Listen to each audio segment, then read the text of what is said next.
Hey everyone, and welcome to this lecture once again on the binomial expansion. We covered a lot of stuff concerning the binomial theorem in some lectures before. In this, we're going to continue with that, but of course, I'm going to show you a new view of how to look at this expansion. We talked about what a binomial expression is. Basically, a binomial expression is any expression that contains two terms, and this term is x plus y raised to the power of n.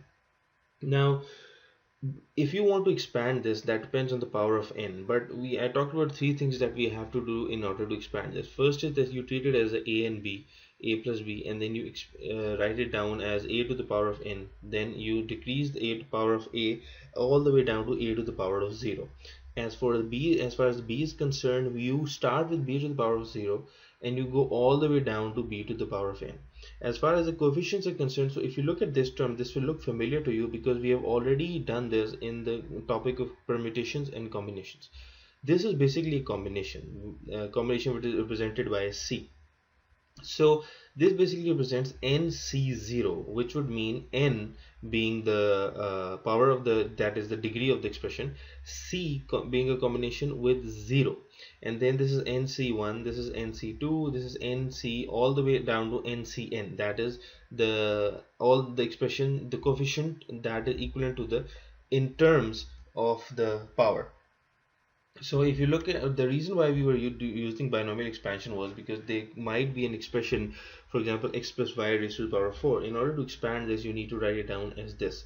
This will become really tedious. So in order to expand this, we came up with the binomial theorem, through which we have, by the help of the Pascal's triangle, we expand this. Now, what are the coefficients? They are basically called binomial coefficients, of course. Like I said, that we have to find this out through the Pascal's triangle, and the coefficients from the left to right are basically the same as the coefficients from right to left. As I told you, that it was a symmetry in the Pascal's triangle as far as odd numbers are concerned.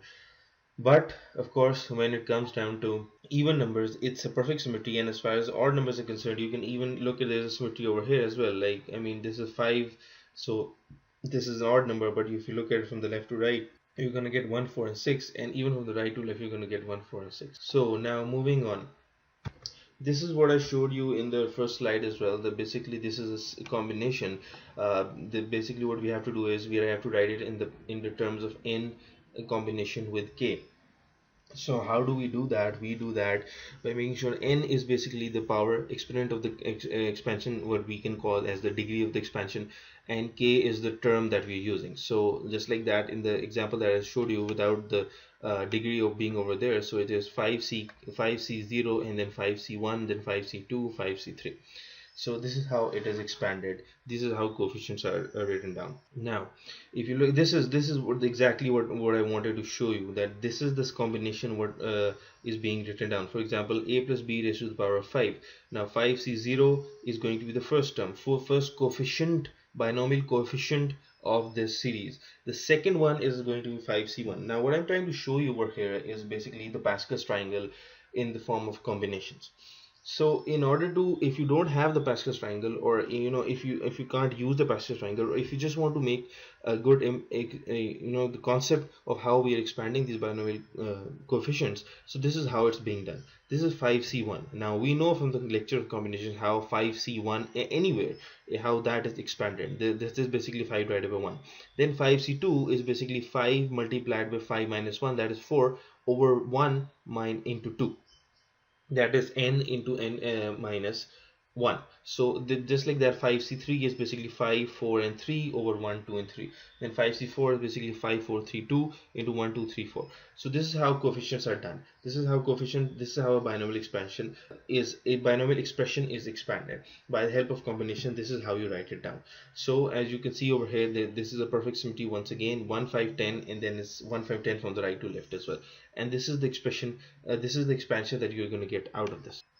Now using the sigma notation, that is this notation, we can come up with the answer on how to find out different particular terms. This is basically, this thing over here is known as the Journer term. That is basically the whole point of this topic, the Journer term and the middle term. So if you want to find out a particular term, you don't have to expand the whole expression. You can just write it down in these terms. So if you look at over here, you would see this example which says that the term a8 b4 occurs in the expansion of what, of which binomial? Now the answer to this is of course a plus b raised to the power of 12. Now how do we know this? We know this because of the sum of 8 plus 4. I mean we already talked about how the a is being expanded from the highest power, or that is the degree of the expression, all the way up to 0, and b is being expanded from b to the power of 0 all the way up to the degree of the expression. So it's going to be a plus b raised to the power of 12. So because we're going to add a plus first. Now what if the question asks you, how do you find the coefficient of a8 and b4? Now we know this, that we have already found out the degree of the expression, that is going to be 12. Now in order to find out the particular term, we need to look at b, because b starts from 0 and it goes all the way up to 4. So in order to find that out, we write it down as 12c4. Because why? Because the power of b is 4. This is a trick that you have to learn, that the lower index, in this case 4, is the exponent of b. The same number is also the coefficient of a4 b8, since 12c8 is also 12c4. Now this thing we already have studied in the combinations topic.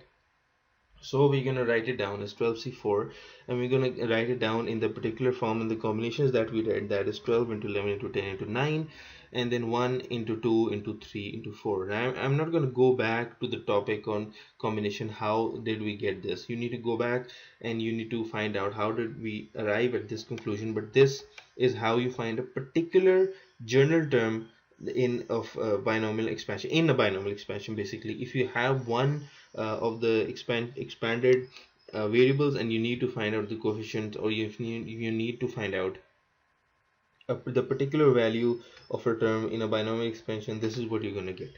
This is how you're going to get it. Another trick of the trade is this, that in the expansion of x minus y to the raised to the power 15, now the first thing that I told you to look for in a binomial expression is the sign of the expression. Now this is negative. Now you need to find out whether, now the question of course involves the finding out the coefficients of x cube and y12.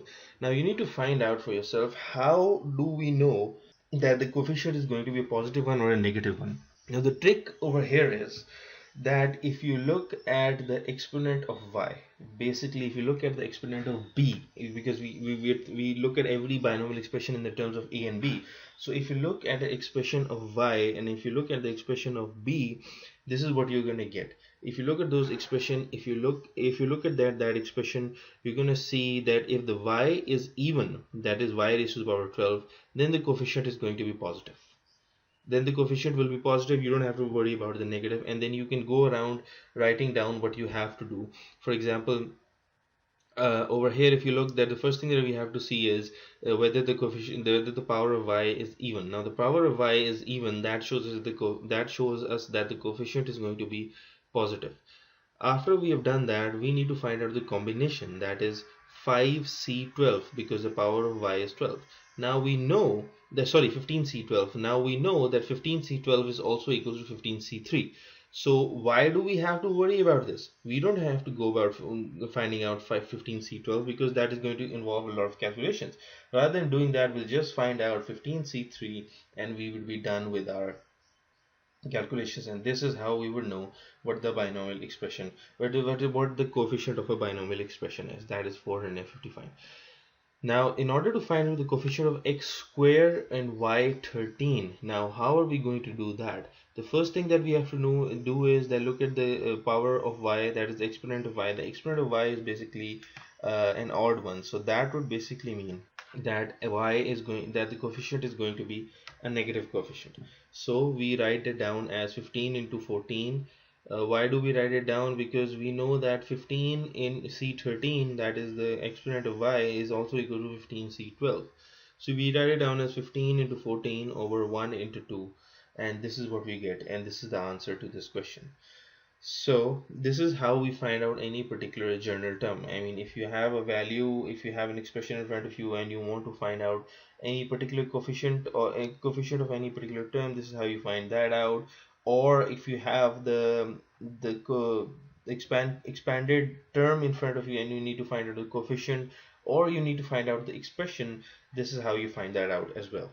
Now we'll use the knowledge that we already have gained in order to find out how a particular binomial expression, when it's expanded, can help us find out the values of the answers, or the answers by using binomial expression in the real life. So if you look at the in algebraic terms, we have x plus y raised to the power 4, and then x minus y raised to the power 4. Now, and we would be expanding this, and with the help of that, we're going to find out the values of under root 2 plus 1 and under root 2 minus 1. So we start out with x plus y raised to the power 4, and we expand this. Make sure you follow all the three things, and when you have expanded this, then you expand this x minus y raised to the power 4. Basically, you break it down to make it simpler for you.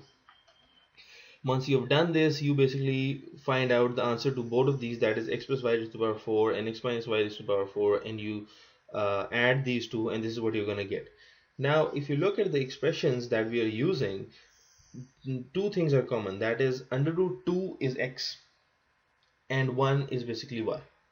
So in both these terms, these are basically similar to each other, so we can use this answer in order to find out the answer in terms of numeric digits that we have in front of us. So we're going to write down under 2 raised to the power of 4 in terms of x, basically under 2 in terms of x, and wherever there's y, we're going to substitute 1, and we're going to get an answer, and that is going to be 34 in this particular case. So we already talked about what the general term is and how do we find that out. Over here we're going to talk about the middle terms. Now in order to find out the middle terms, one thing that we have to remember is that when we were talking about the Pascal's triangle, we saw that some of the rows had even number of expressions and some of the rows had odd number of terms. It all depends on the power of the expression. If n, that is the power of the expression, is even, then the number of terms is going to be odd. On the other hand, if the n, that is the exponent of the expression, that is the degree of the expression, is odd, we're going to have two middle terms. Of course, you might say that it doesn't make sense that we're going to have two middle terms, because it's either going to be one or it's not going to be a middle term. But you don't have to worry about that. This is how it is in the binomial expression, that if you have the power of expression is even, you're going to have one middle term, because the number of terms are basically going to be odd. They're going to be 7, so you're going to have 3 on one side, 3 on one side, and 1 in the middle. So that is going to be your middle term. Just like that over there, if it's odd, we're going to have two middle terms. So let's look at an example and try to find out the middle term of this expansion. So if you look at this binomial expression in front of you, you see that basically what you're trying to find out, you don't have to worry about the greatest coefficient in the expansion. We're not going to be covering that. What do we have to do is we need to find out the middle term of the expansion. So in order to find out the middle term of the expansion, what do we have to do is first we have to look at the degree of the expression. Now the degree of the expression is 7. Now since the degree of the expression is 7, the number of terms are going to be 8. Since the degree is odd, we're going to have two middle terms. On the other hand, another thing that we can use this to find out is that since the degree of the expression is odd, we're going to have even number of expressions, even number of terms in the expansions, and hence we're going to have two middle terms, and that is going to be the fourth and the fifth term. How do we find out? I mean, that's basically common sense, but if you look at it, you can add it, you can use it to add, like one is of course going to be the fourth term, because there are altogether 8 terms, and then it's going to be the next term, that is the fifth term. So in order to find that out, we break it down and we use it to find out the fourth term. Now we already talked about how to find out the fourth term in terms of the binomial expansion. It is going to be C3, because the first term is 0. So 7C3, 3x to the power of 4, and b is of course going to be 0, 1, 2, 3. Why? Because b starts from 0, and it is going to be the third term for b. So we write it down as this. We expand this in the form that we learned in the combinations topic, and we expand the rest as well, and this is what we get in the end, that is the middle term. So this expression over here is the middle term of this binomial expansion, of this binomial expression. So remember this, that in order to find out the middle term of any binomial expression, the only thing that you have to make sure is that you understand is that what the degree of the expression means. If the degree is even, you're going to get basically one middle term. If the degree is odd, you're going to get two middle terms. and this slide over here shows you the other middle term, that is the fifth middle term. And then once you have found out which terms are basically the middle terms of a particular binomial expression when it's going to be expanded, then you can use the combination, or of course you can also use the Pascal's triangle. I was just trying to make this clear to you how these terms are calculated. And then you use this combination over here and the a and the b, and then you get the answer to the particular answer to this expression. That is, this is going to be the fifth expansion, this is going to be the fifth term in the expansion, so this is also going to be a part of the binomial expansion. So this is pretty much it from the binomial theorem. So thank you very much.